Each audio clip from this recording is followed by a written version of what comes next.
off to college, but college done up me. Couldn't get my master's in truth and loyalty. Bang out the buzzword, teaching that blind man to say, you might get the best of him, but sure, never for me. Now, sweet talk to beanstalk, tell Jack to go and fetch your bang. Try that and upstate boy to a different kind of scene. Went off to college, but college turned out me. Couldn't get my master's in truth and loyalty. I said, whoa, light that fuse and run. I said, whoa, I am my father's son.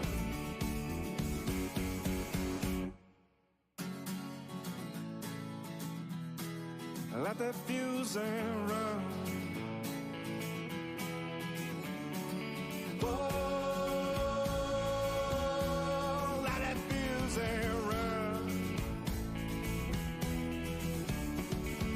Went off to college, but college done up me. Couldn't get my master's in truth and loyalty.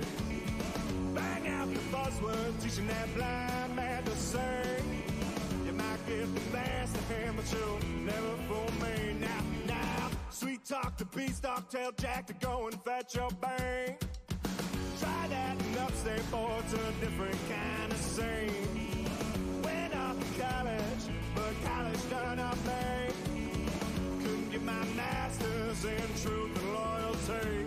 I said, whoa, light that fuse and run.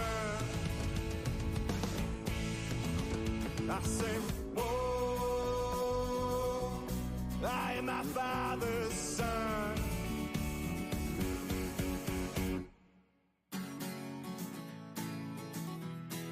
Light that fuse and run. Whoa, light that fuse and run. Whoa.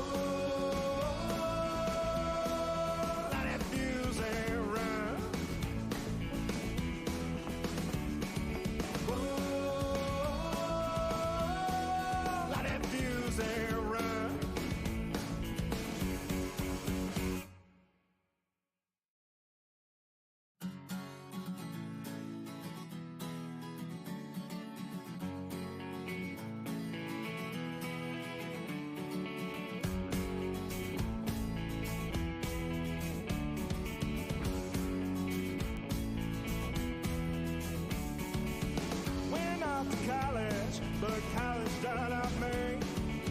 Couldn't get my master's in truth and loyalty.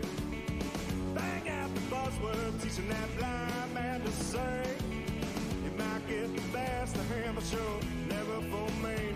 Now, sweet talk to beanstalk, tell Jack to go and fetch your bang. Try that and upstate boy to a different kind of scene. Went off to college, but college turned out me. Couldn't get my master's in truth and loyalty. I said, whoa, light that fuse and run. I said, whoa, I am my father's son.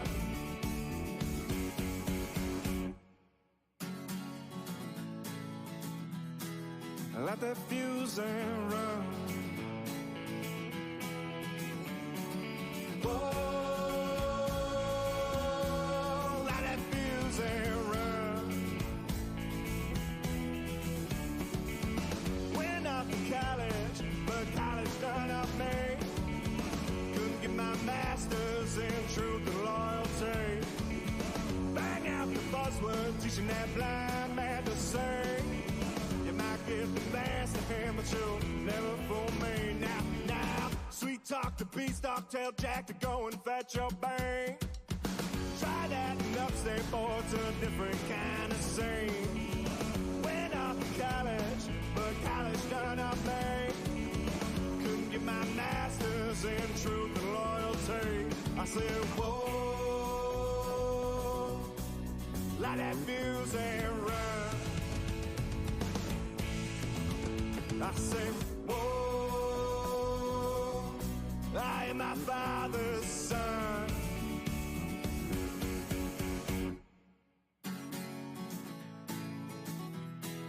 Light that fuse and run. Whoa, light that fuse and run.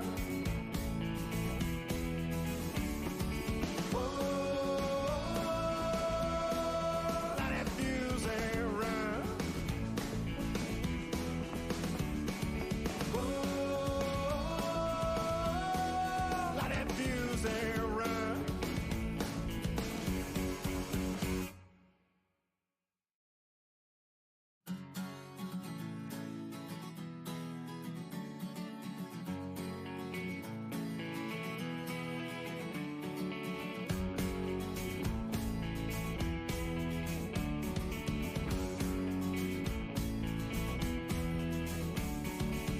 Went off to college, but college done up me. Couldn't get my master's in truth and loyalty. Bang out the buzzword, teaching that blind man to say. You might get the best of him, but sure, never for me. Now, sweet talk to beanstalk, tell Jack to go and fetch your bank. Try that and upstate boy to a different kind of scene. Went off to college, but college turned out me. Couldn't get my master's in truth and loyalty. I said, whoa, light that fuse and run. I said, whoa, I am my father's son.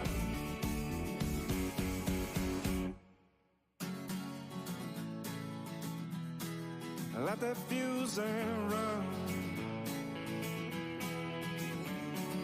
Whoa, light that fuse and run.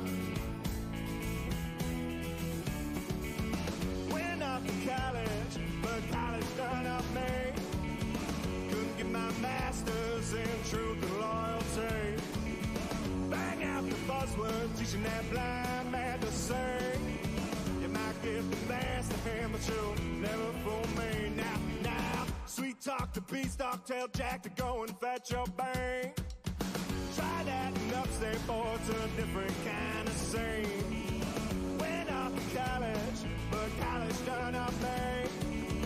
Couldn't get my master's in truth and loyalty. I said, whoa, light that fuse and run. I say, whoa, I am my father's son.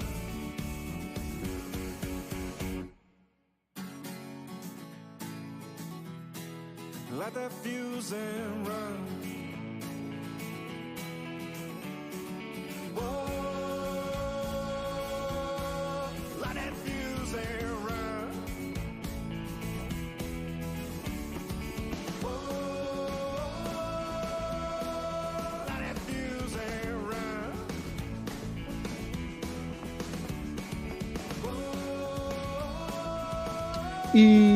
Yo, what is up, 24/7 Buff Bandemonium? It's Tuesday, it's 8 p.m., and that can only mean one thing. It's time for therapy. It's time for Mafia Anonymous. It's time to get it all out there. We'll talk about that horrible, horrible game, which was actually a very competitive game, but a heartbreaker that happened there on Sunday afternoon. And then we're heading into a bye week, so we're looking at playoff scenarios. We're looking at a remaining schedule. We're looking for the state of the Mafia, and we want to hear from you guys. So, crack a hold one here, okay? And we're going to hit this intro, and we're going to get right into it.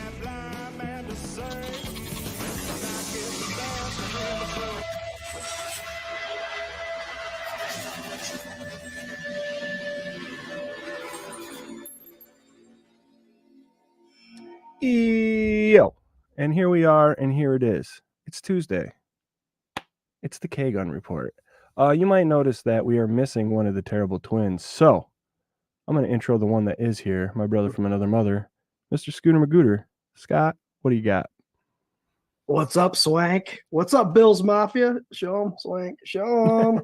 Our man Del Reed hooked us up with some sweet shirts. And what a perfect time for these shirts to come in. I think this is the time when we need family the most. Yeah. During these times. We got a bye week coming. It's time to the blood, sweat, and tears we can let dry a little bit. We can still be a little angry about this past week, but there's still a chance. There's still a significant chance. I know there's a lot that has to go down, but if you watch a couple weeks, we'll play out the rooting factors for you guys in the next couple weeks. But very good potential. The Bills, they could still lose one game, I believe, and they'll be safe. It's going to be a hell of a trip, but we still got it. We still got to believe. In the Go Bills. In the words of Lloyd Christmas, so you're telling me there's a chance. Speaking of Dumb and Dumber, that game, man. Anyway, real quick, since we mentioned Dell, we are sponsored by 26 Shirts. Dell was nice enough to send us these guys, and he sent along this little card here that says, "You look good. You should feel good too. Your support has helped raise over $1.75 million right there, man. Boom. That's going up in the new man cave here when the new house is built. Oh, hell yeah. But 26shirts.com, man, you can go buy this guy right there. You do that, you're helping out somebody. You know what I'm saying? So go check out 26shirts.com, see what Del Reed and the gang's got going on. And don't forget, we're part of the Buff Fan Base Network. Now, before we say what's up to everybody in the comments, we do have a special guest who not replace. You can't replace Jarrod, but he's replacing him tonight. My boy, content creator for 24/7 buffpandemonium.com, Kyle Goeb. What's up, Kyle? He's connecting his audio still. And Got a check. I it's just saw the connected. check. Can you hear us, buddy? Yeah, I'm good. Oh, you're on, dude. You're on. You're live right now. Sounds great. like the tree in the background already. Yeah, dude. Kyle's Christmas king, man. Dude is all Christmas all the time. I'm a little behind this year, but I'm in the middle of setting up the Bills tree. I've got some ornaments here. I thought that if the conversation dies down, we can put up some Bills ornaments while we talk it through. There we go. You could check out Kyle's piece over at our website, 247buffpandemonium.com/blogs, a view from 142. Kyle just gives his take on what the game looks like from his perspective to go to the Miami game with Kyle, because he's a really great guy and he let me go for my birthday, and we had a blast, man. Why don't you tell him a little bit about your piece, man, and your experience? Well, this is year 2 of having these seats, so I've been to every game since I got in the tickets, and it's right there in the corner of the end zone it's the top level of the lower bowl. It's like the last seat when you head into the section, and it's right there on the aisle. Like, I don't know if you ever go to the game, like you see like a bunch of players as they run out the tunnel, they like run down towards the scoreboard side, and a lot of them kind of kneel down and give a little prayer there, and that's kind of like right at the section that I'm in. So it's like right there where that happens. And I would say it's I don't know. I don't know what to compare it to. It's technically part of the rock pile. It's got like the bench seating, right? Not like the regular seats. So I'd say it's a little rowdier than the average seat. I don't know, like if Justin, you were there, would you agree with that? You say it's a little bit of a rowdy section, or man. not so much? Yeah, no, I think it's very good for us in our 40s. I think there's enough there. It's like enough to like be like, yeah, we're here and we're drinking beer too, and we're yelling and screaming. But it's also like, I don't know. I know you said that one primetime game, it got like pretty rowdy. That's what I've noticed is like if it's not Monday night so much, but if it's like a Sunday afternoon, like a 4:30, or a Sunday,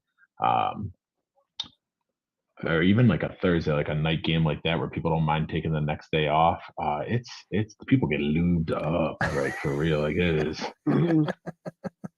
It gets a little much to handle, right? Like I think people just show up and they make a whole day of it. But I would say one thing that I do think about the stadium at large, and maybe my section as well, is that like Bills fans are pretty pretty knowledgeable. Like they see, you can hear people shout out like before the play unfolds. Like people are like, "Look at Diggs," or "There's Knox," right? Like you see people calling the play open, and then it goes to them too, right? Like the woman I sit next to, she's had season tickets since I've had them there, and she always shouts out something, and she's almost always right. So I just feel like the fan base in general is super knowledgeable about like just like play to play, right? Like knowing what's going to unfold and what they see and what they hope that like the offense sees too, right? Yeah, it's dope. That was like one of, I mean, it was a great day. OJ parked across the lot from us. Yes, I mean, saw the juice. We've never been that close to a murder. It was amazing. And yeah, not that you know of. Not the good ones. The good ones you'll never know, dude. You don't know about the good ones. Yeah. But we were having fun trying to call like who was going to catch the touchdown, where the play was going to go. Like we were doing pretty good too, man. It was fun. It was really fun. Yeah, I think as like the plays move towards the tunnel side, like as it gets past like say the 30-yard line, it gets a little bit hard, but to see what's going on and see where it's going. But like in general, one of the things I like most about those seats is like you get to watch like it's like the Madden view, right? It's almost like if like you're playing Madden, like you can watch the routes develop as they happen in real time. It's pretty cool. And you can see the holes open up for the running backs. Yeah, no doubt about that. You can see line work, right? Like that's dope. Well, we're glad to have you aboard, man, and hanging out. Thanks. And thanks for covering for Jerry. And I don't know, what do you think? We should probably rip through these names. We got a ton of comments in here. Thank you guys for tuning on the viewership. We got our StreamYard shit all worked out. So we're up and running just like we normally do, and we're happy to be here. We got Patrick Hughes saying, "What's up, Mafia?" What's up, Patrick, dude? Good to see you. We got Rob Mullen, another content creator over at 247buffpandemonium.com. You can check out the cover too. He's got a ton of great stuff going on over there. We got Andrew Jones, new name, man, hanging out. What's up, Andrew? Thanks for coming. And what did you miss, dude? I don't know. You're like the third comment. We'll find out, I guess. We'll see. Let's see. Doug, what's up, Doug? Group Therapy Tuesday. Hell yeah, dude. Doug, did you your name popped up? It looked like, is that you that got the Duke shirt that Swank created? Oh yeah, we put out a Duke shirt over there at our bonfire. You can go check that out. Also, 26 Shirts did one the same exact day with Dalton Kincaid. So buy both or just buy theirs, it doesn't matter. But right. Let's see. Doug said this one was tough to stomach. Hell yeah, dude, we'll get it. Uncle Jamie, what's up, Mafia? How's it going, Uncle James? Let's see. Corey Blaine. At least we're playing good offense again. Yeah, dude. It's like ships passing in the night right now, right? I don't know. I don't know. I don't think you can hate on this defense and what they've done this season. I mean, I've gone to bat for McDermott and all that. I think it's not about his defense right now as much as some of the defensive play calling or the choices being made or the timeouts or something. Something's happening. Something's happening. John, there's still a chance, a small one, but a chance. I'm not giving up. Hell yeah. He said yet after that. That was solid. We got Paul Rossi. What's up, brother? Lonnie Cook. What's up, Lonnie? Straight from Seneca Castle, I do believe. Chicago. Yeah, shout out Seneca Castle. We got Josh Cook. Shout out Seneca Castle. What's up? Shout out Seneca Castle. SC for life. We got Chris Christian saying Tuesday therapy session. Hell yeah, Chris. How you doing, brother? Oh, the amazing Paulette Brown. Good evening, everybody. Hey, let's go Buffalo. I still love my Bills. Hell yeah, man. It's all about, I mean, how many times do we get picked on, Kyle, for showing up on a Monday after a loss at school wearing some Bills gear? You know what I mean? When I was younger, I used to get ragged all the time. But I still wore it, damn it. Happened yesterday. People are picking on me right now in the comments. Yeah. It's a Bills podcast. Well, Kyle's a teacher, so he probably gets nagged down at school for sure still, right? It is nice though that like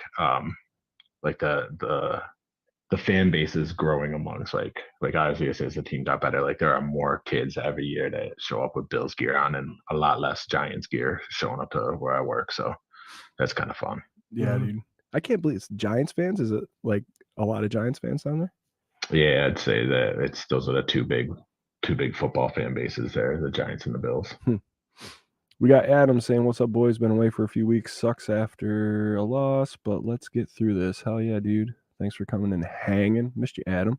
We got Josh Williams, OG, another one of the OGs. Hey, let's go Buffalo. Went out the rest of the way and to the Super Bowl. There you go, dude. Homer it all the way. I love it, Josh. I did see that a very popular take today was Tom Brady in Tampa Bay was 6-6 before he won the Super Bowl. I like it. I got I a don't little. know if I like it, but Well, I mean, it's something. it's something to grab onto. Listen, Tom Brady was 6-6. Our offensive coordinator Brady, we're 6-6. Yeah, it is.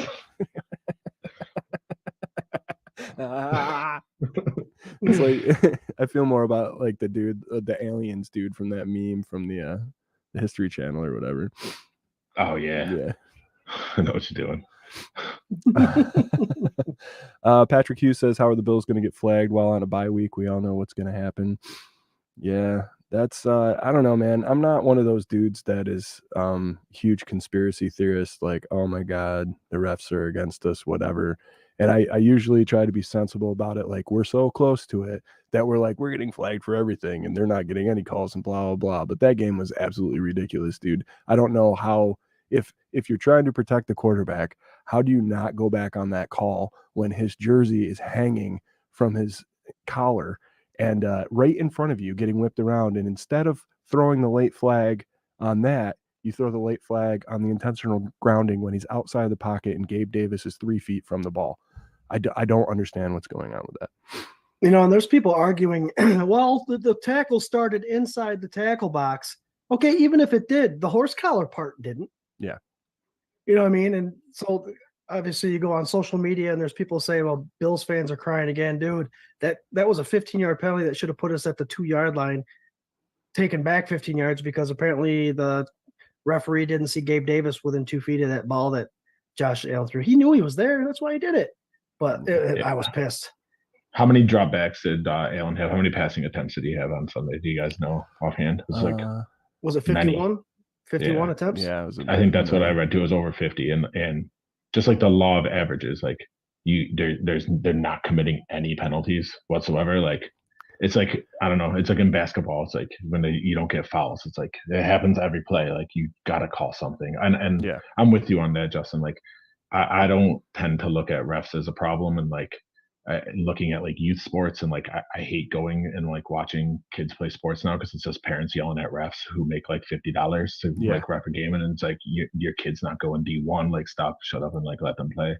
But like that was just, there's just too many like questionable things. It's like, why, how is that happening again? Like how are you just grabbing jersey, and now one of them gets called? Like 1 out of 3, right? Like get something at least. Yeah, I mean, Diggs, there's like a million stills and you could see it live. How about when he got shoved in the back after that touchdown right in front of the line judge, and then you had Jordan Phillips pushing a lineman over the pile, right? Because the lineman was taking swings at the D tackles. Like there was so much shit going on and none of it got called. And then beyond all that, I mean, if you guys are new to the show, or Kyle, I don't know if you know this or not, but like I don't listen to anything for like the next couple days after like a loss. I can't, like, especially like WGR, I can't listen to like people calling in and solving all the Bills problems, and it just makes me stark raving mad. But like, you a Christmas music guy? I'm just all Christmas. It's mostly music, no lyrics, just music. Yeah. Oh yeah.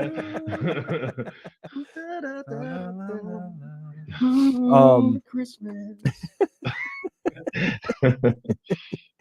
But yeah, so I don't really know what happened, but the thing with Shaq and Jordan Phillips, did they go after a fan? I saw the little snapshot of the fan screen. I just saw that on just on Twitter or whatever, like that they walked up to a fan and they were barking back and forth, and it looked sure as hell to me that he just shoved him, gave him a quick push. Oh yeah. Well, so Lawson came out with an apology, but before that, he was stating that the guy had been making verbal, aggressive attacks and threats towards the families. Yeah, Jordan Phillips. How much is he going to do from the first row? Yeah. How much is he going to do from the first row? And he looked like Marshawn Lynch. You see the picture of the guy? He looks just like No. Marshawn Lynch. I was like, is this a joke? I just saw the picture of like over the guy's shoulder and Jordan Phillips getting pulled away by people screaming at him. But then Jordan Phillips's explanation said that he was threatening his family and talking shit and whatever. And we all know like Phillies, the fans are like the worst, like, or whatever. And the thing is, like, there's a certain amount of accountability to know that, like, okay, these are shitty fans and they're trying to scream these things at you and they're trying to get you off your game. Like, that's what they're trying to do. So, like, if you're focused on the field, whatever. But, like, part of what all of us as a fan base love about Jordan Phillips and Shaq Lawson is that they're goofy, but they're no bullshit, and they come across and they like to smack a guy, you know, and they like to joke around on the sideline. They hype the team up and whatever. So you can't have all of that and also have like this very, very poised, like, I mean, you can, but that's like a Von Miller guy, you know, like you can't have a million of him, right? Like, I don't know. I just think that like some of the juice that goes into making him who he is also is the guy that makes him get pissed if you're talking about his kid on the sideline, you know? So, all right, we got Jim Graham. What's up, buddy? Mary Jane Brown Hughes, what's up? Is there anything the teams can do about the officiating around the league? We've had talks about this before. Kyle, you got any take on that? Yeah, I don't know. Like the one that always seems to make sense to me is that like it's time for like officiating to become like a full-time part of the NFL, right? Because like everybody talks like these are part-time employees, they all have like other jobs, right? Maybe that's it, but I don't have an answer for it, right? I don't think the league wants that, right? Like that's a whole bunch of extra salaried guys, like year-long positions. Yeah, takes money out of the ownership's pockets, right? Like, yeah. I mean, it's doctors and lawyers, and they're giving tickets away to their buddies, and they get a cool story for, you know. Yeah, and like December. that, there was a lot to be said on social media about that guy that was the crew chief for this one. It's like it's Ed Hockley's son, Sean Hockley, and like just like a lot of, I think he's like the Eagles are 6-0 or something like that when he's the ref, and they have like under 30 yards in penalties like each game, something under 50 yards, something ridiculous. Like, so. I saw that too. Swank, I think there's 3 things they could do actually, and it's a big ask for the NFL. You know, the sport in America that raises the most amount of money and pays all these guys all this kind of money. You have full-time employed refs. Boom, that solves that issue. That way they could take the same classes and be accustomed and know exactly what the rule books are. Mm-hmm. 2, and have an accountability part to go with it too, right? Like, boom, there it is, accountability. How many fines are these players being handed just for nonsense stuff? Mm-hmm. Like, you know, Reddick will probably get a fine, but you're not going to see that penalty. We'll never see that penalty, but he'll still get fined. So hold them accountable. Take something from their paycheck if they're full-time, right? Because that's going to hurt a little more because they can't go do their second job. And the third thing is the NFL could handle 30 extra minutes of airtime by having replays if needed. Yeah. I'm sorry. If they were going to go and do a replay of these pass interference no calls, if you wanted to challenge it, we'd clearly get those 15 yards and the ball back and an automatic first down. Those 3 things will fix the NFL, I think. Officiating. Yeah, and I think that like you watch other sports, like they have, wouldn't even be 30 minutes, and like you could just have those corrections happen while they're spotting the ball. They could get in New York, done, right? You're right. Yeah, New York, right, or wherever you want. I don't even know if it needs to be. It could just be an extra ref in the press boxes, right? Like maybe even with a microphone on so that it can be part of the broadcast, right? And they just talk you through like, this was missed, this is what we're going to do, and like you just speak it into existence, into the refs, into like the on-field refs earwig, and it's done, right? And by the time they spot the ball, that's 10 seconds. I think you could get a lot of that stuff checked in that, right? Oh, for sure. That was I remember going over to your house, Kyle, and you were watching the XFL games when they got rebooted there like 2 seasons ago or whatever. And big XFL guy here. A huge XFL guy. It goes football leagues, CFL, XFL, NFL. We were watching, and you were like, yeah, when they have a questionable call, it goes right up to the booth, but there's a camera on the ref, and he's explaining what he's seeing on the screen to the guy and to the camera. And it's like right there's no question of being like, well, they're out to get this guy or that guy or whatever. He's like, no, this is what it is. You can see his foot's right here on the line, blah, blah, blah. So we're going to reverse this call, reverse it. And it takes what, like 5 seconds? You know, it was the best part about that league. Yeah. Like they did that right. It was nice. Yeah. And now what they do is they wait till the play is already confirmed, and then the guys Yeah. out in New York say defending it. Yeah. Yeah. I think it's funny because like the part that they took from the XFL is interviewing the coaches on the sideline right before halftime or right before they come out. And that was the most annoying part of that whole league. It shouldn't even be a part. Those guys have a game to coach. Yeah. Talk to them before and after. Damn. My one thing that you guys haven't said that I think is absolutely doable, and it does go to airtime, but not it's more local airtime. Make the refs take press conferences the way coaches have to, the way players do. You have to go out and you have to explain your calls. The head ref, absolutely. And if a side judge has a shitty call or a questionable call or even a cool call, hey, yeah, I saw that. I saw the guy tap and that was, you know, whatever. That would be interesting to see on my cell phone after the game too. Not just what the hell were you doing, but they should have to sit in front of a bunch of press and explain themselves and say, hey, this is why we called it this way. And I think that embarrassment alone from getting called out the same way the coaches do, the same way the players do, that might tighten it up a little bit. But it is like, you know, billions of dollars we're talking about. You know, why wouldn't you want it called right? I don't get it. Especially in, like, I think especially as like the online and in-person gambling thing is like, it's a real thing, right? Like people are putting down money on this game, and like you want it as accurate as possible, right? And like these sports books have a huge investment in the league, right? And like maybe that change will come through there, right? Like or maybe they're already doing it behind the scenes. Maybe this is what they're doing. They're getting the games the way they need it to fall. I mean, that would seem ridiculous, but some of these games are so damn close. Yeah. That you have to at least consider the conversation. As much as out in left field it seems sometimes, and then you watch this 10 penalties in the first half. Bills were dominating still. It's like, well, we got to control this. Oh, a lot of the stuff that they were calling, I mean, I don't know. You could talk about discipline and stuff like that, but I don't know. I don't know how many half the plays maybe were warranted. There was a couple false starts. There was a couple holding calls that you never saw a replay on, and we see that all the time. And then all this conspiracy theory shit comes up where you're like, oh, well, they didn't show it to us, which is a lot of fun to participate in when you're watching the game live, but it's not really getting anybody anywhere. I mean, we just said, and like I think just one thing is just like it doesn't seem like this game in particular just didn't seem like it was evenly called, right? Like regardless of whether they were or weren't penalties, like there just was a lot of stuff ignored, just not on the Bills side, right? Like they were just, it just seemed that way, right? And I don't know. No, you're right. I mean, you heard the announcers even say it. Should have been.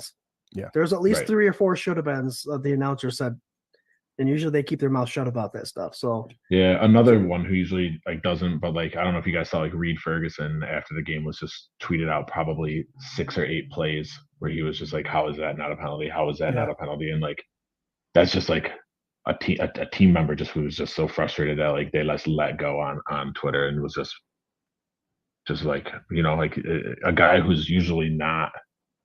Yeah, he's not that way, right? Yeah, he's a captain, I think, still too, right? Like, no. Yeah, I think he's like one of those. I mean, he's one of the leaders definitely on the team. Yeah, but not a guy that would do that. And if he's willing to do that, then if it was on special teams, offense, defense, he probably would have been inclined to call that side of it out too if he was that frustrated, you know. But that's what's pushing him to the edge, and that's what I don't know. It's.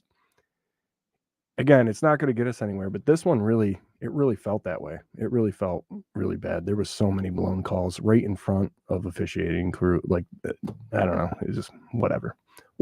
I got one more for you guys. Do it. And I'm asking this question because I was really pissed off and I really wasn't paying attention after I saw this play called. The catch by A.J. Brown that he fumbled. Now, I saw the play. I was pissed when they didn't call the fumble, but did they do any replays or was there any kind of conversation between the refs? Or anything after that play happened, or was it just incomplete pass, carry on? McDermott Because called the timeout. I tell you what, when Keenan Allen did it the very next game, not an hour after that play happened, same exact looking play was called a fumble, and they reviewed it and they talked about it. And this AJ Brown one wasn't even a part of conversation. Yeah, I don't.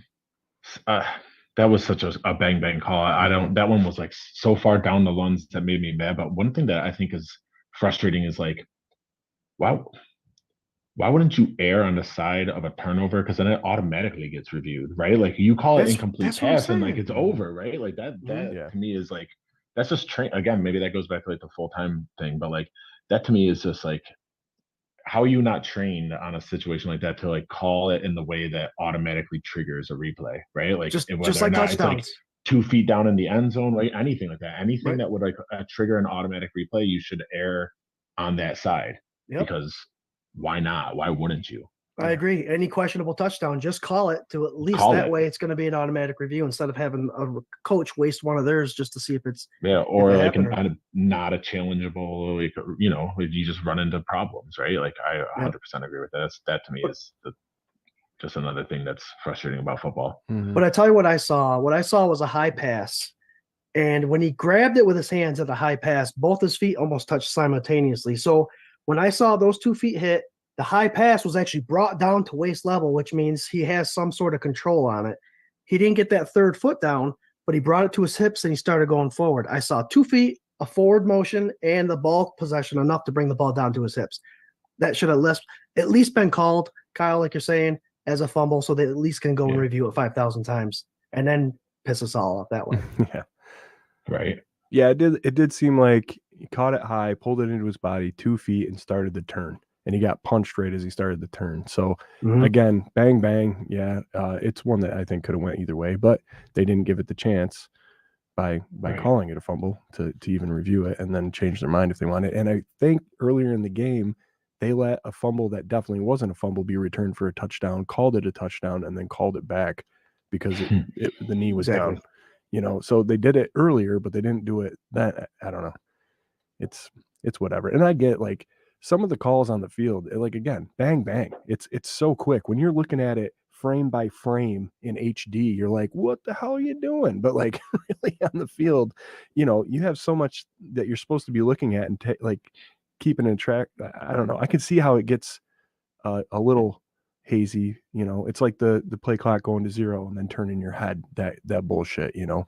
But in real life, like stuff isn't, you know, zoomed in 500 times with an HD camera. So that's why that's just and why. all that there's so many things too that just could be like fixed with technology, right? Like you're telling me that the guy's got to look up at the little 40-second clock that we'd all look at the stadium, and then he's got to look down to see it, and then look back up and look back down. Like, is he crossing the road? Like looking 3 times? Like, how does that not just like buzz in his ear when it hits 0 and then he blows the whistle, right? Like he should be looking at the ball and his ear should be like 0, right? Like it shouldn't be that hard. They should have a collar or have a big red ring around the stadium when it hits 0. It goes right. You know what I mean? Or like, or the ball could light up.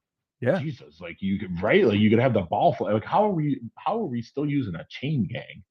Dude, see, I've always said put little chips on the tip of the ball and then have it at the goal line. That way it goes off kind of like a hockey goal does. Once that passes the line, touchdown. I like it. Somebody's gonna steal my idea now. Son of a solving bitch. all the NFL's problems tonight on the K-Gun Reporter. I should call WGR for sure. Yeah, this is Bill and Cheek Dawaga here. Been a season ticket holder since '63. Joe Ferguson wouldn't have let that happen. Let me tell you something about Josh Allen. Let's see here. There was something here that I wanted to see. Was it Frankie Mullins' comment? I don't know. There's a million comments. You guys are killing it, by the way. And please don't forget that we are part of the Buff Fan Base Network and sponsored by 26 Shirts. Go to 26shirts.com. Spend all of your money. It goes to a great cause, great threads. Del Reed and the gang doing all sorts of good stuff. Just sign your paycheck over to them. Nice. Yeah. It's a 3 paycheck month, so go ahead. This last one you could just send. Is it a hey, free? man, same for me. Hell yeah. Right on. Let's see. Lisa, somebody was asking why McDermott couldn't challenge the horse collar. It's because it didn't get called. you can't challenge a no call. So, Or is it? Yeah. Also, like personal fouls, right? You can't. Right. It's like Yeah. certain plays that you can't review. I Yeah. don't know. I don't know enough. The thing I hate most about this is like, this is what three dudes talk about when your team is 6-6. Like that is ugh, very true, dude. I That hate. is I very hate. true. Oh man, like you, dude. It's the what could have beens, dude. So I want to know. I want to know what you guys think about this. Frank Mullen did have a comment about McDermott kneeling it with 20 seconds left. I've got my thoughts on it. What are you guys' thoughts? 20 seconds left. We have the ball at the 25, I believe, with one timeout. Should we have sent it in overtime or should we have tried? I think he forgot that we had Brady instead of Dorsey. I think he's not 100% trusting the offense or something.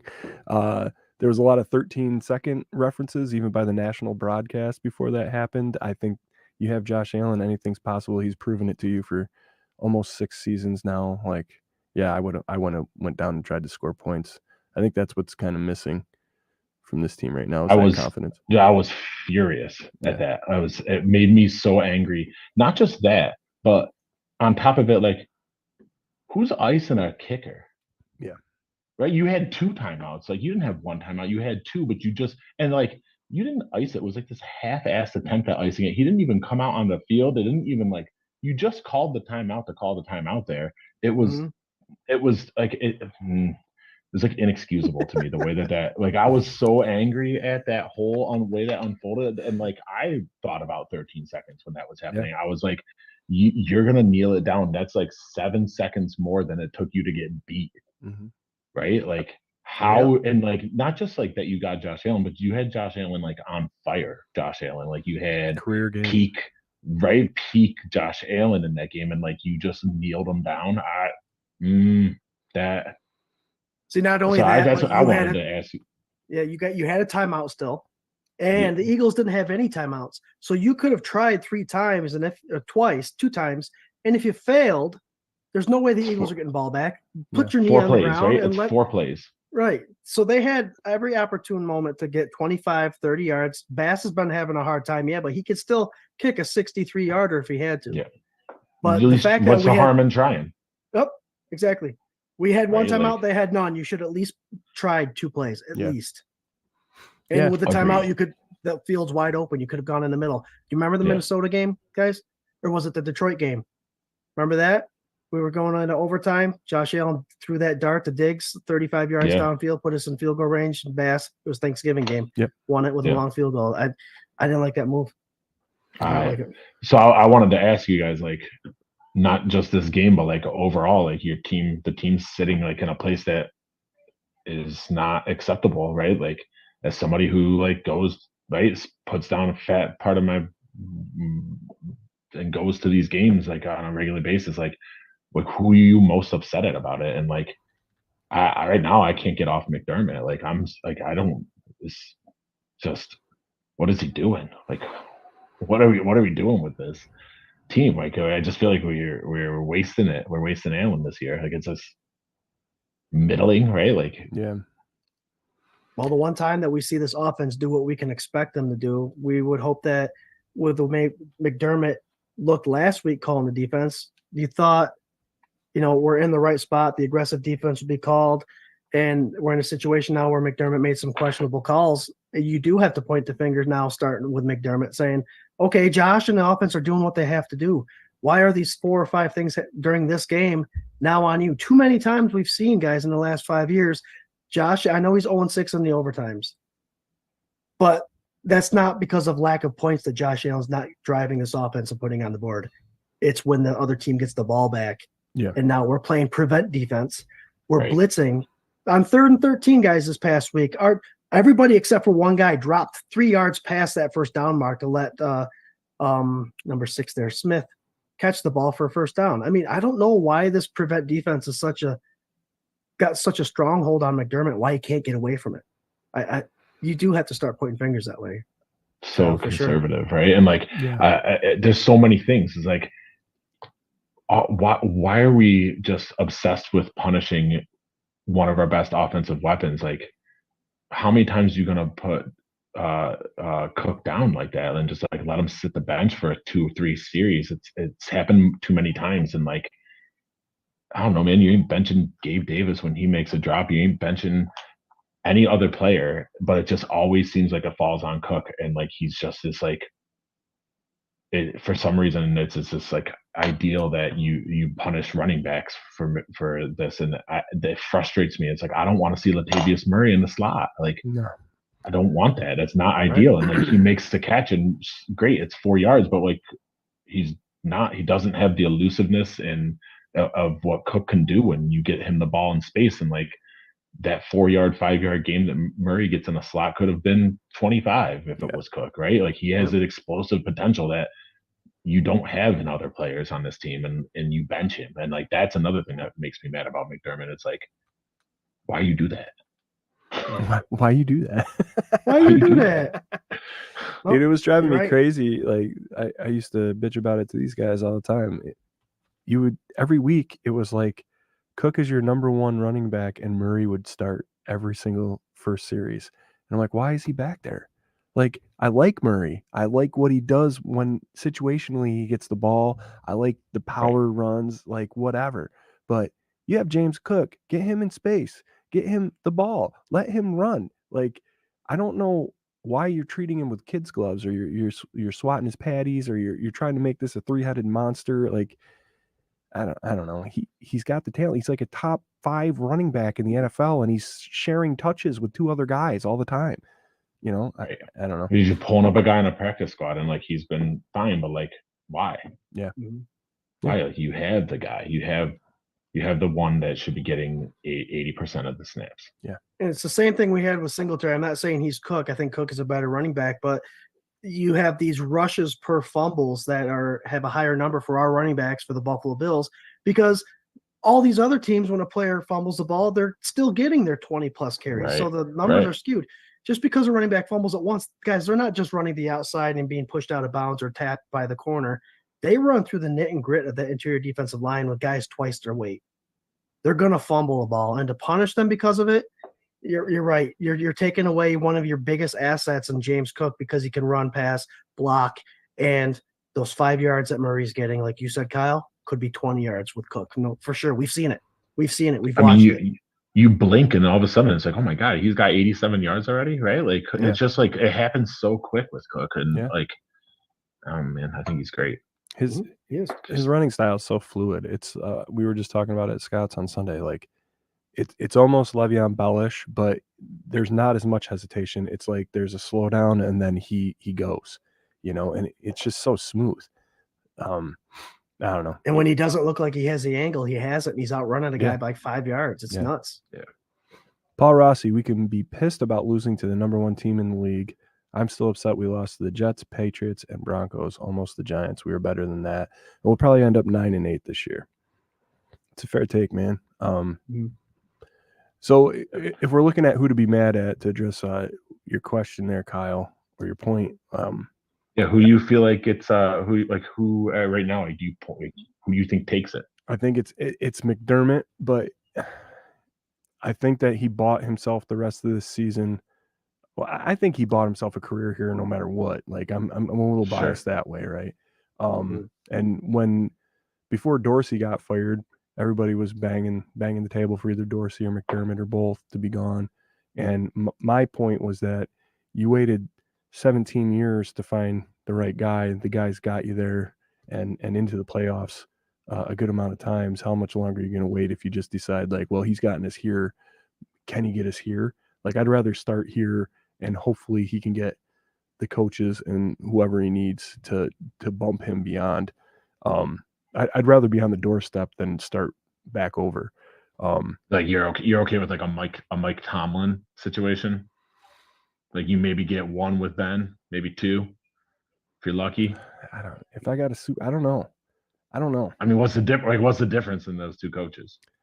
I mean, Super Bowl is the difference. Yeah, right. But like in the reality, right? Like, yeah, and they're just like fundamentally, like all that stuff, culture, like they're very similar in those kind of like what they do, right? And I don't know, like it just seems like I guess Are you okay with like 15 years of this if you have like a Mike Tomlin style run? Well, fair enough. but like fair enough, absolutely. But like if you step outside of that, would I be okay with 15 years of this with a Super Bowl or 2? Yeah. As opposed to 17 years of trying to figure it out and not being Just to able to get the figure it out playoffs. and not even getting to the playoffs and having, 500 seasons or below for all that time. I mean, if you're like, we talk about it a lot here too, where it's like you're so close to the team and you're so into it and you're so whatever, and we finally are good and we're there and we want it so bad, and we just think incrementally every single season should be more and more and more and more and more and better and better and better, and every single team is that. But if you step back and you're looking at the success that the Bills have had, like aside from the Patriots, right? That's a dynasty you're talking about. Like, what is the expectation for us to go to the Super Bowl? How many times before Josh Allen leaves? To make the playoffs, how many times before Josh Allen leaves? Like, are we expecting to have a dynasty here? Is that what we want? And is that realistic? Because even the Patriots went, 8 seasons without making it to the Super Bowl? Like, whatever. There's like gaps in time.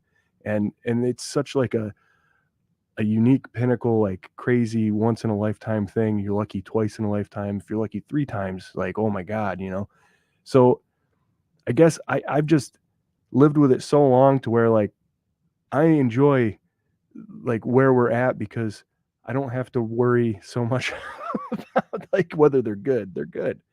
It's just the little finite, stupid little things that got to push us over the edge. And I guess for me, I'm scared that if you take that one building block out of there, it's all going to fall and we'll be right back where we are. And then we got to start over again. And we've been there so many times. I don't want to be.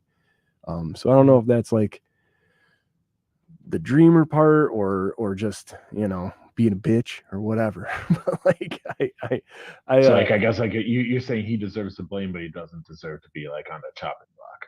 Yeah. Like you're not that far, right? I'm not, like I'm not. Yeah, I'm not. I said it last week or 2 weeks ago too. I'm just not there.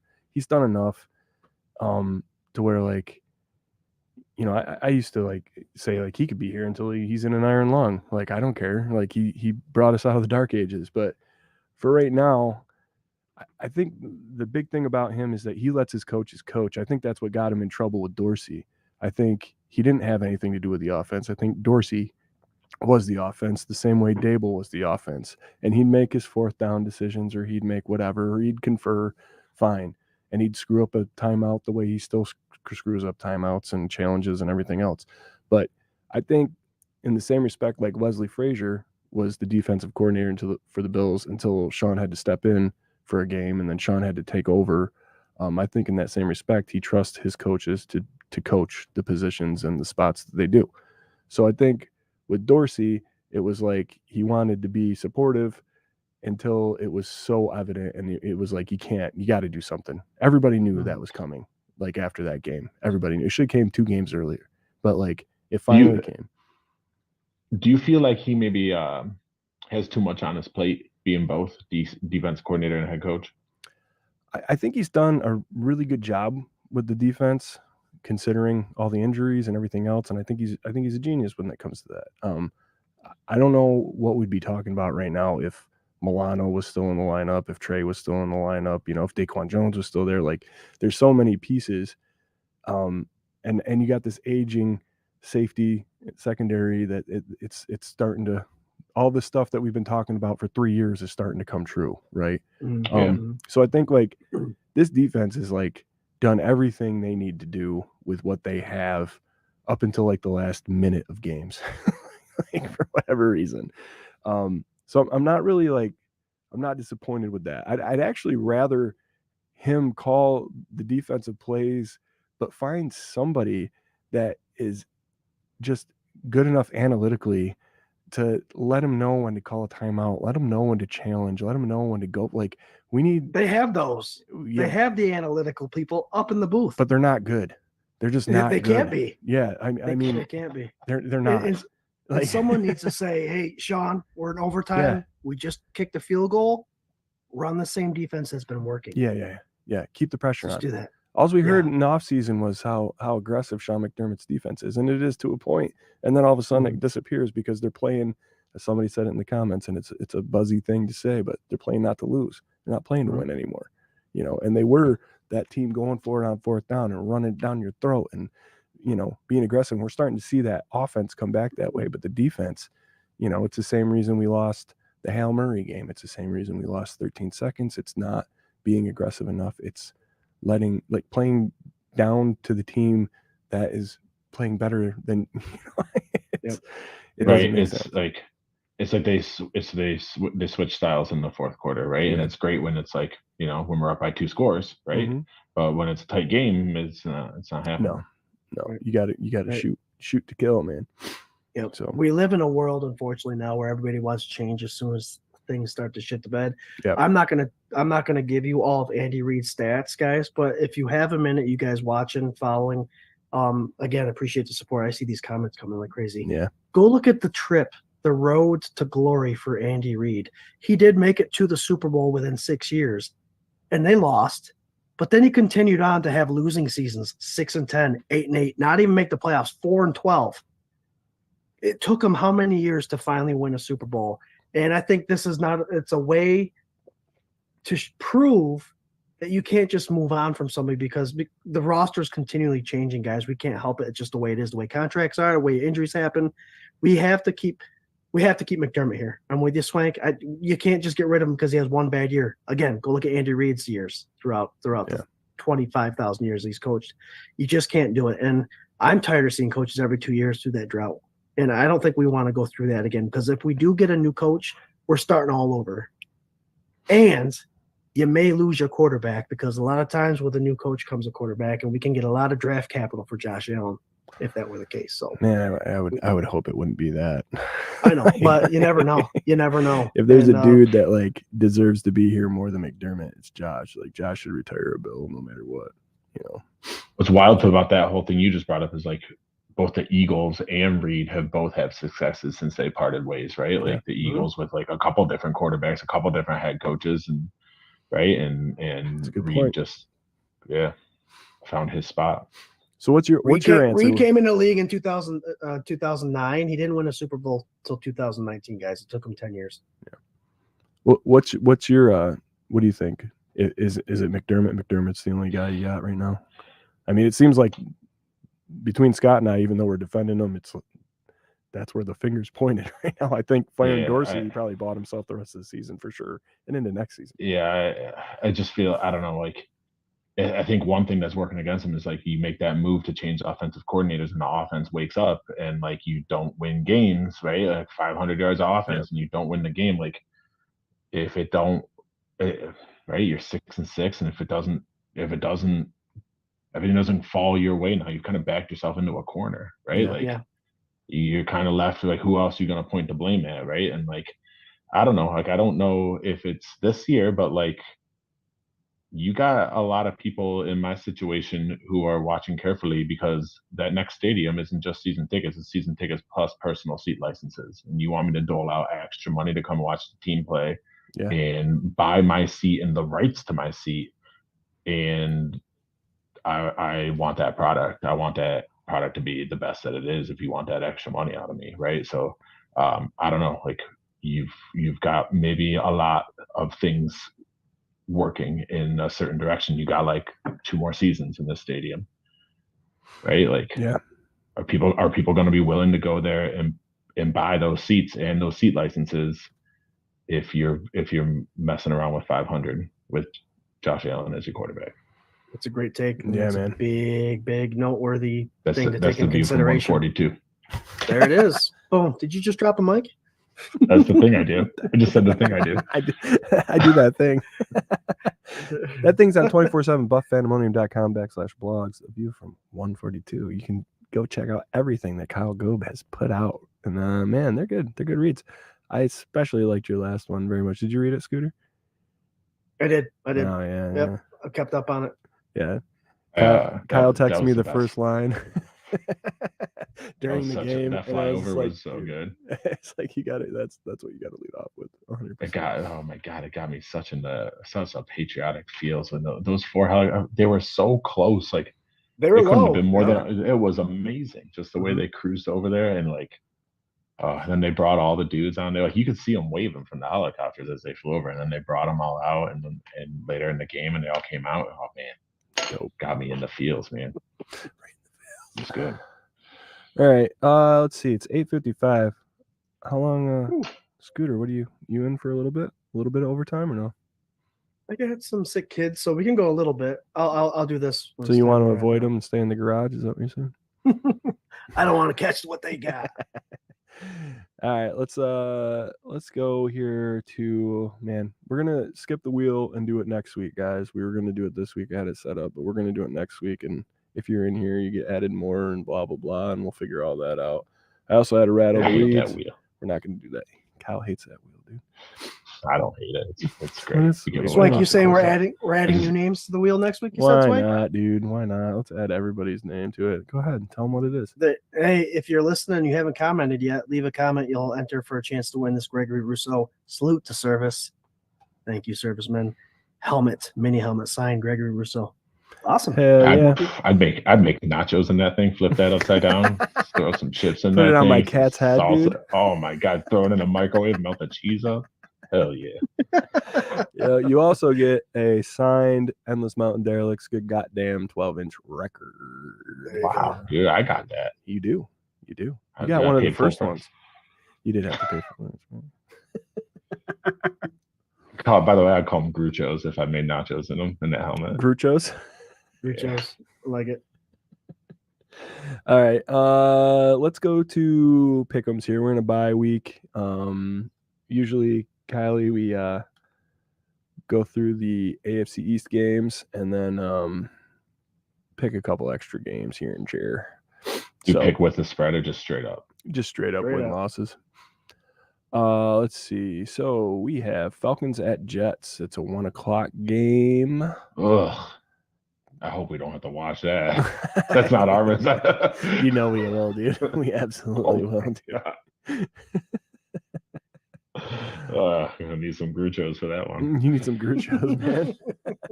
Extra Gruch. Yeah, dude. Gallons of Gruch. This is crazy to me. Atlanta's top of the division at 5-6. What the hell's going on with that NFC South? Call right now, dude. Atlanta's gonna win it all. Take it. I'm gonna give them the win too. Help us out a little bit. You going Falcons?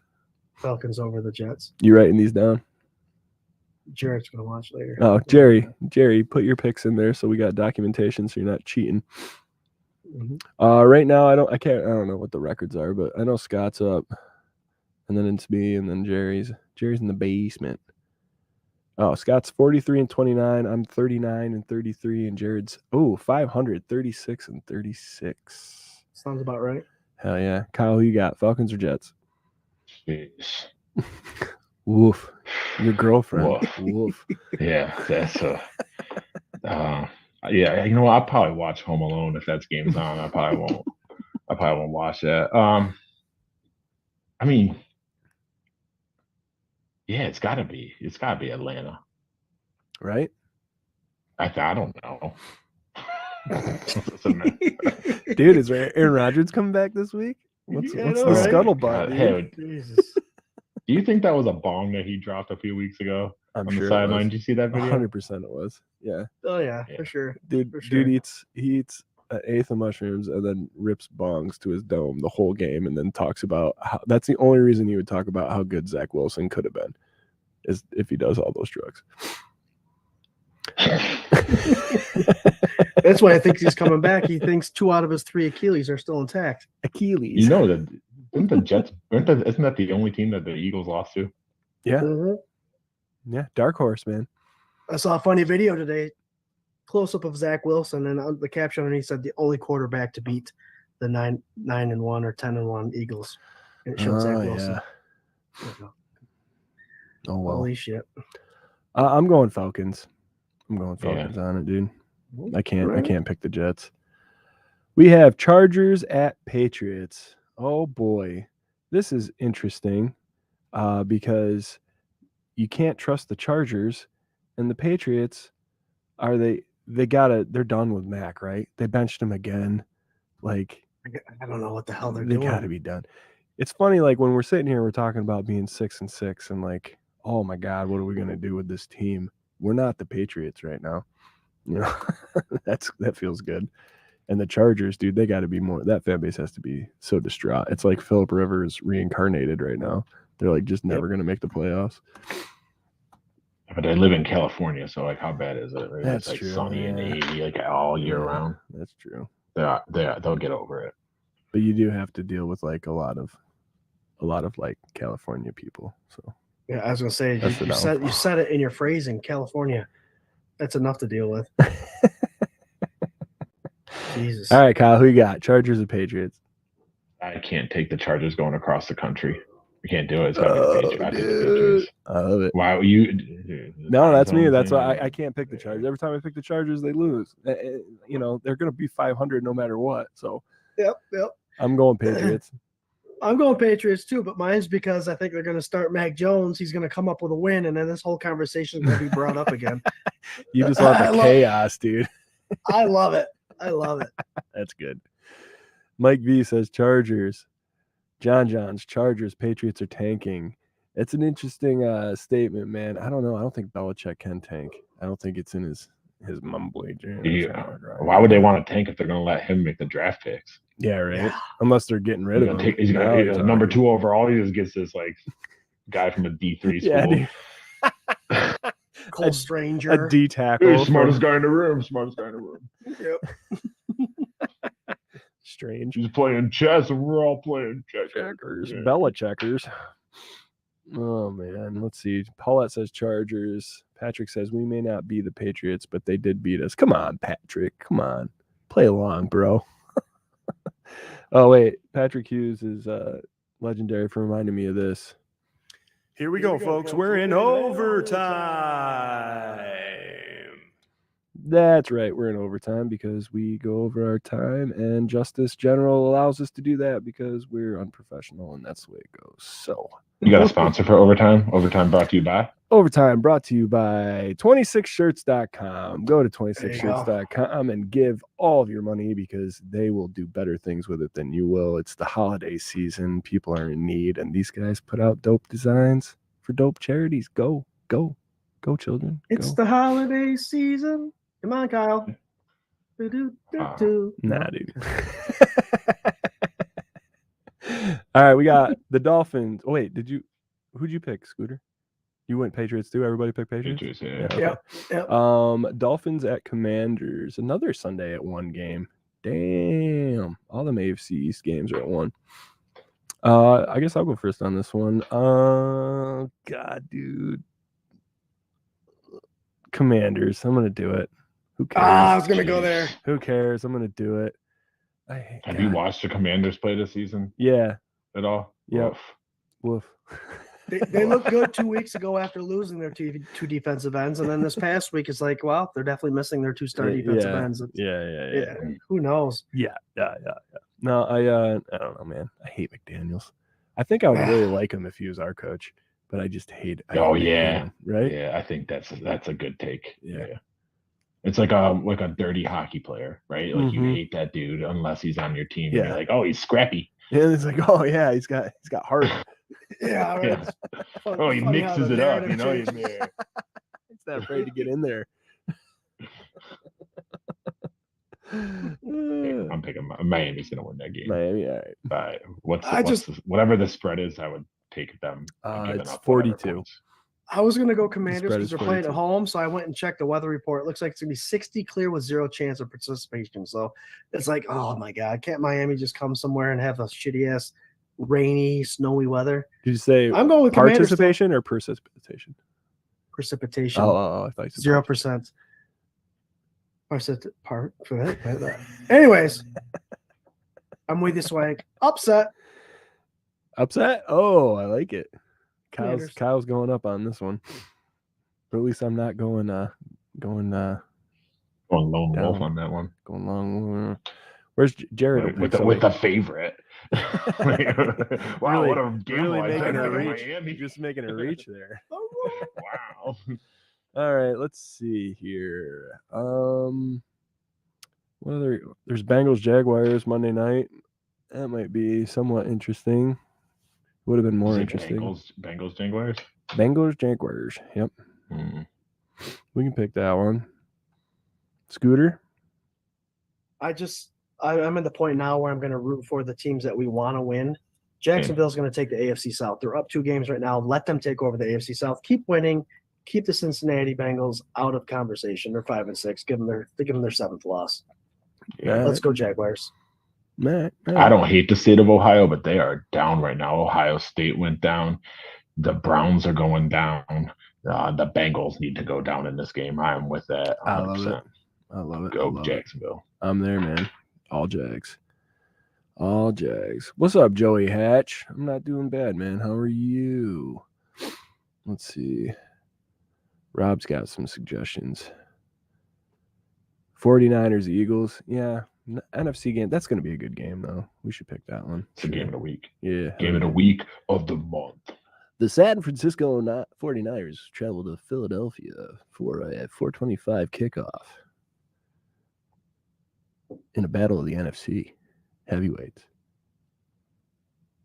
That should be an NFC championship preview right there. Oh, yeah, probably, man. That's a good call. It should be. That's a good call. Unless you think Dallas is going to get in there, but I don't know. Dallas will disappoint, man. Who's behind them? I don't know, guys. I see the 49ers versus the Detroit Lions being there. The Lions, yeah. Goff gonna Goff, man. I don't know. Like I like the Lions story, but Jared Goff, man, I just don't trust him. We're sitting there on Thanksgiving, and my dad and I were talking about it, and he threw like 3 great passes, and then the next one, while I was telling my dad, I just don't trust him because he'll throw a couple great passes, and then he'll just launch one somewhere or throw a pick, and it was 5 yards over the guy's head on like a 10-yard out, and I'm like, right there, man. But anyway, there it is. Whoop, there it is, dude. All right, who you got, Kyle? Oh, I want the 49ers to win that game. Me too.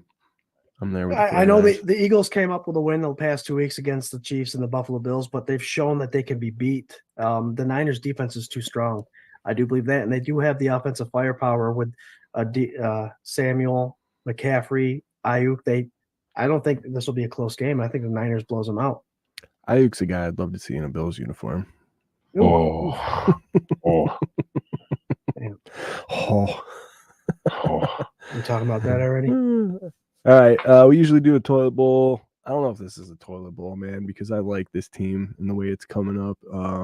And they have a better spot than we do right now. And the other team that they're playing beat us. So Broncos at Texans. At Texans. That's not a toilet bowl. Texans are legit. They are legit, dude. Stroud is he's gonna be an exciting quarterback for a long time, man. I love the way that team has rebuilt. Like O'Brien set that team on fire and destroyed their legacy. And then they're the only team that's handled Deshaun Watson, right? And all that stuff, man. And they just built it, and like all of a sudden this year it's like, wow, like they did it right. They came in like a quarter of the way through the season, all of a sudden it's like, holy, and Stroud's for real, man. So I'm on Texans all the way. But Wilson has found a little bit of rhythm. Like it seems like he's not completely done. Last year would have made you think that. But yeah, now I'm going Texans. I'm rooting for them. Didn't you say that Jets were playing Atlanta? Yeah. Isn't that your toilet bowl right there? I mean, usually the AFC East games we don't call a toilet bowl, but it is. It absolutely is. Yeah. I mean, looking at everything else, it is. Browns at Rams. That defense is too good. Panthers, Bucks. This Denver-Houston game, guys. You're right. I love what Stroud's doing. He's so smart, and he's got the offensive firepower. And I think would love to see these guys make the playoffs. I am going what's going to help the Buffalo Bills out the most. With both Denver and Houston being 6-5, Denver would have the tiebreaker over the Bills if they had the same record. So Houston, go ahead and take care of Denver Broncos for us for now. I think they're the more like just if you want like a good playoff picture, man, like you don't want Denver, you don't want like what's Pittsburgh doing, right? Like, yeah, I don't those know. teams are gonna get into the playoffs and they're gonna get blown the fuck out, right? Like,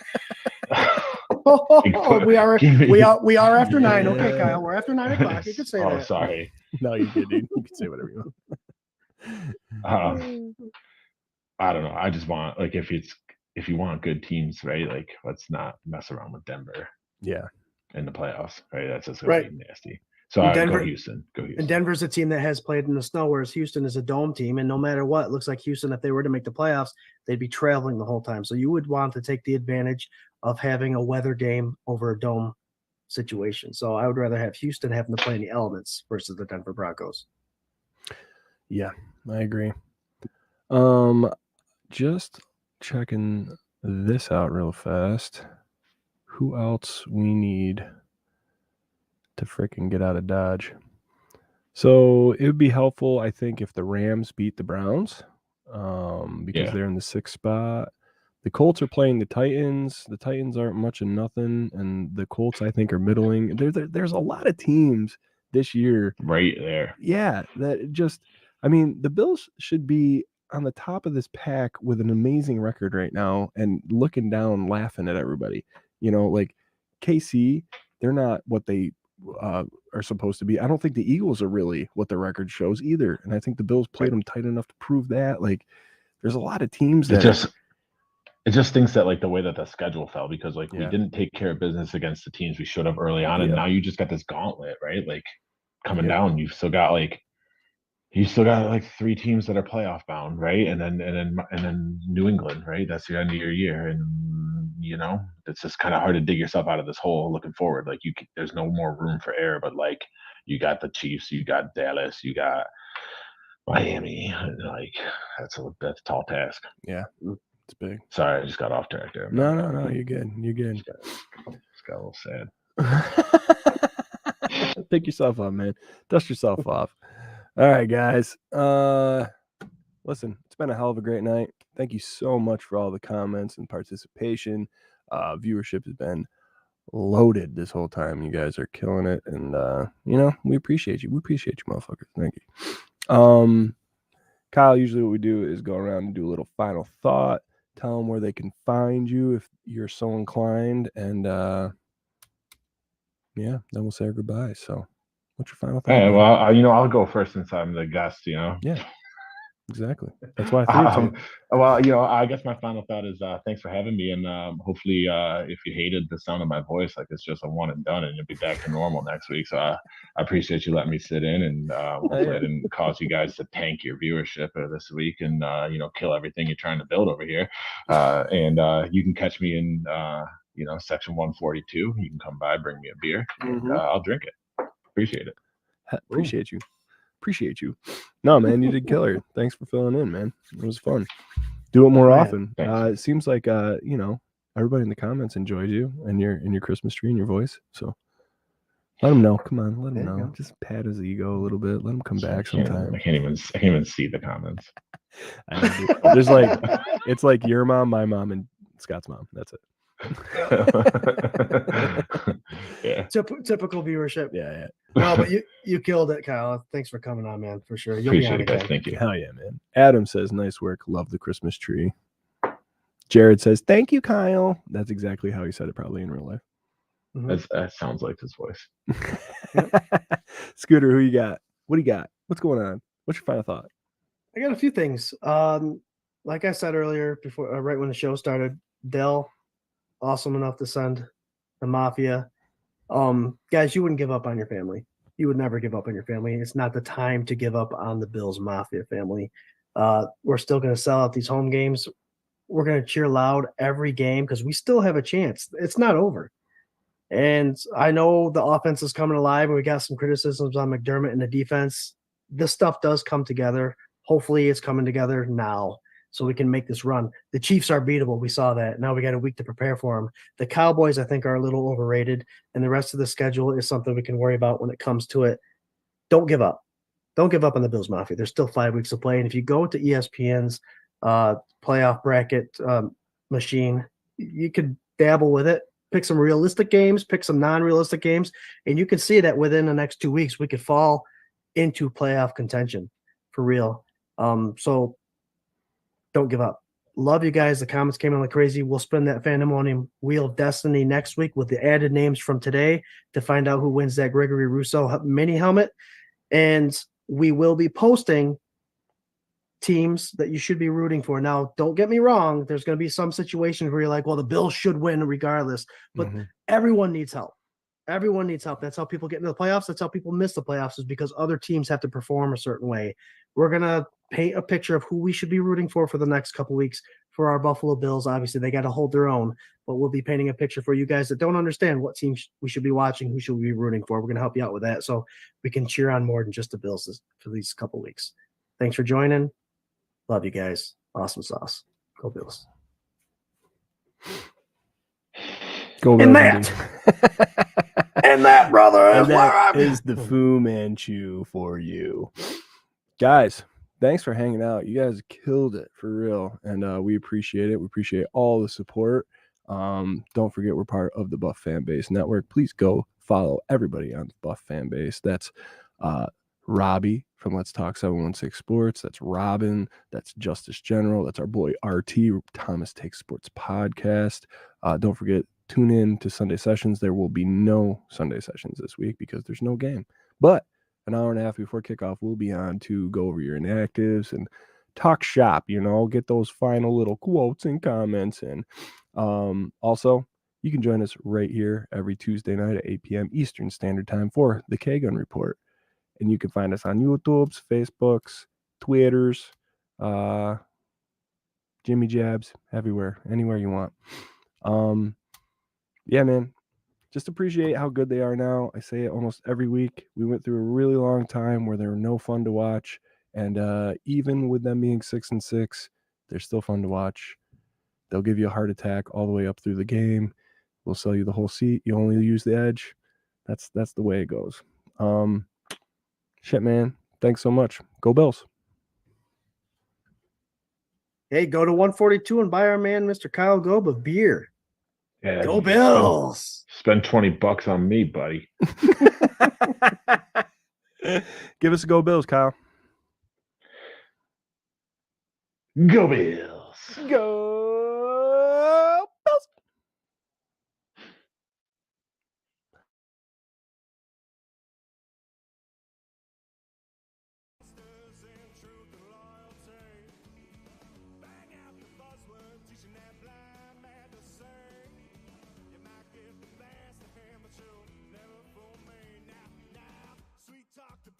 Tell Jack to go and fetch your bank. Try that and upstate boy, it's a different kind.